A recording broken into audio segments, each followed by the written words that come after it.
This is actually the sickest thing, like the sickest storyline. I couldn't have like a better exit. No one could possibly ask for a better exit. Really exciting.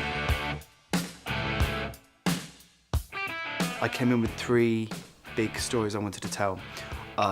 One was Carol's cancer. One was a very big story for the Carters themselves, and a very big story for them that hasn't even started yet, that's to come. And killing Lucy Beale.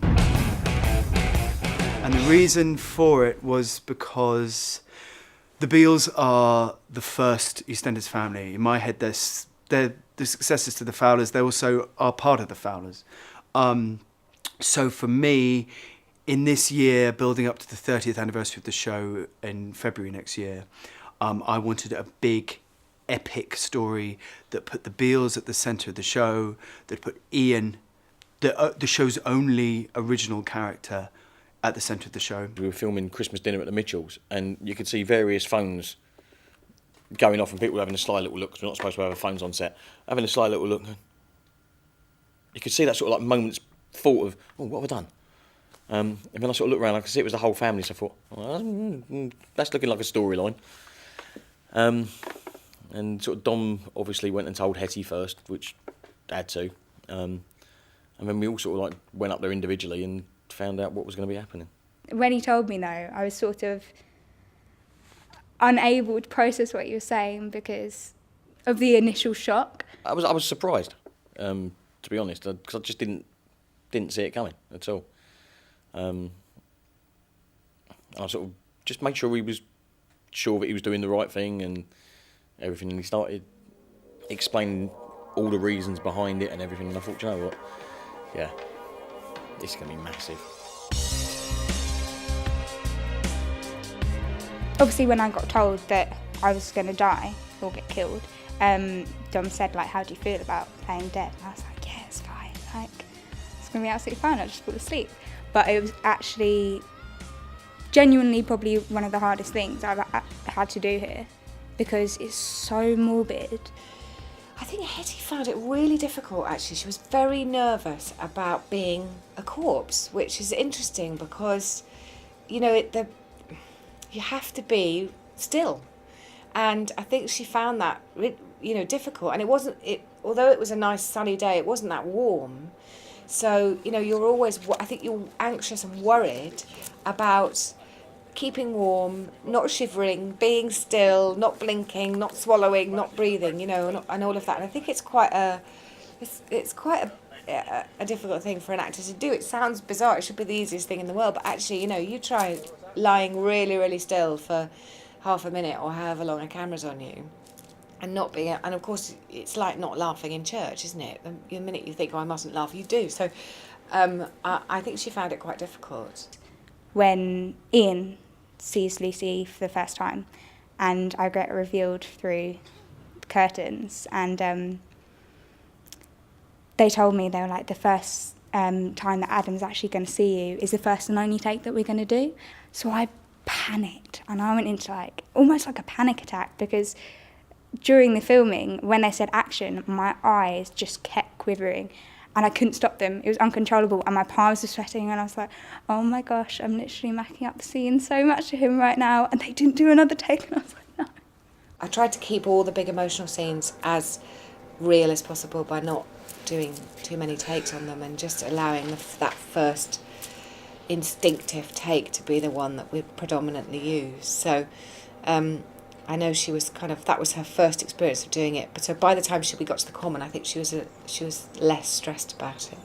And it is a really difficult thing to do. People just wouldn't think about it that way, and I didn't. So lying in a coffin scaring me a little bit. You've got to get actors out of their comfort zone, don't you? You know, we're not making Play Bus. If it was all lovely and sweet and cuddly, I've said this before, but if it was all lovely and sweet and cuddly, then that's a different show. That's not EastEnders. I wish I could have just done all my live things and not have to do the pickups and then all my dead stuff. There was one week in particular when it was, Lucy's alive, Lucy's dead, Lucy's alive, Lucy's dead. It's just really hard to get your head in the right place and like everything being really emotional and Lucy losing her head a bit and then being dead and then going back And I'll do it in the same day as well. And then, just when you thought she was really, really dead, she was back. She's alive. It does confuse you a little bit. It's been really a performance block in terms of the actors. They've had to go to some quite dark places, I think, in order to reproduce the level of emotion that they obviously have to find when you're dealing with watching a family in shock and in grief. I've been working really, really closely and really intensely with the actors to really find that, and it's been extraordinary. It's been one of the hardest things I've ever done. Dad. Someone like Ben, he responds really well to to physical notes. So I found that I would sort of say to him, okay, if it was a scene where he had to be very upset, I would say to him, go for a run. And I'd make him run around the square or run around the set or run around the studio or whatever.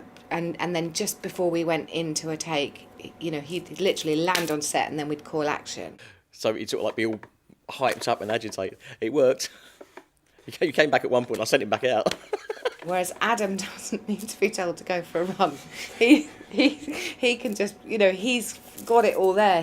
What he does is he sort of imaginatively engages with what's happening and the tears happen. But for Adam, what I had to do was be very specific with him and try and give him very specific things to think about so that we didn't just get a sort of generalised emotional performance from him. The body of a young woman was discovered earlier today. We believe it's your daughter, Lucy. I mean, there have been moments where I've been really trying to hold it together during a take so that I can keep, you know, my objectivity and make sure that I've got all the shots that I need to tell the story. And then after, you know, then I'll call cut, or just about manage to call cut, dissolve into a bit of a mess. So it's been really exhausting, but really wonderful as well to see actors, particularly people like Adam, who've been in the show for years and years and years. I mean, I've always thought he's a wonderful actor, but to be given some material to show that has been just fantastic. This has been some of the most emotional stuff I think I've ever done. I don't think I'll ever do anything more emotional than this. I've literally spent days crying, entire days, and you finish at the end of it, and you are absolutely exhausted. You've got nothing left. And then you have to go home, learn your lines, come back in and do it again the following day. Lucy's death is a game changer. It's going to change a lot of relationships on the square. And there's going to be some surprising reactions to her death, good and bad. Ultimately, it's a bloody good story. So viewers should tune in because it's not going to be predictable, and it will shock, it will entertain, it will move.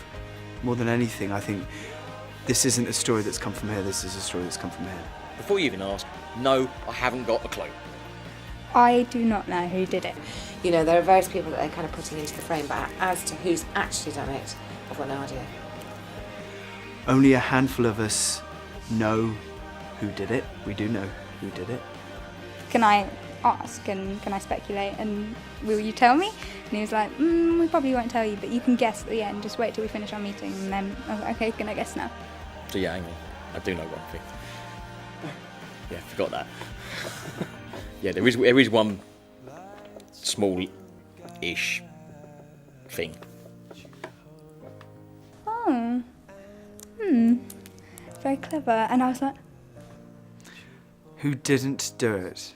Stacey, she's not around. That's not that helpful, is it?